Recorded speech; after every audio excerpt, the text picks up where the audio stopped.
যে কথাগুলো বলছেন সেই কথাগুলো যদি আমরা ধারণ করতে পারি, আমরা মনে করি যে এই যে সুন্দর আর সফল আর সুষম আমাদের দেশ, এই দেশটা অবশ্যই সেই রকম সুন্দর থাকবে। আমরা ইতিমধ্যেই শুনেছি যে অনেকে প্লাস্টিক ব্যবহার করছে।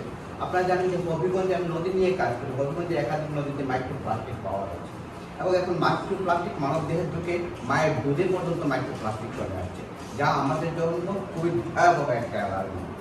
আমাদের চোখ আছে দুটা, আরেকটা হচ্ছে অন্তর্দৃষ্টি। আমরা যদি অন্তর্দৃষ্টি দিয়ে সব দেখি, উপলব্ধি করি, অনুভব করি, আমরা আমাদের প্রাণ প্রকৃতি জীব বৈচিত্র্য এইসব ক্ষেত্রে আমরা ভালোবাসতে শিখি। কারণ এই যে প্রাণ প্রকৃতি জীব বৈচিত্র্য বন রয়েছে, এইসবই আমাদেরকে টিকিয়ে রেখেছে। আমাদের ভালো থাকার জন্য এই সবগুলোকে আমাদের উচিত তাদেরকে ভালো রাখা। আমরা হয়তো সেরকম দায়িত্ব পালন করছি না, এই জন্যই তো অনেক কথা বলা চলে আসছে।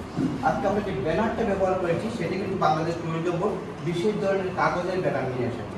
দেখতে ডিজিটাল দেখা গেল, সেটা একটা কাগজের ব্যানার কিংবা কাপড়ের ব্যানার, এটা পচনশীল।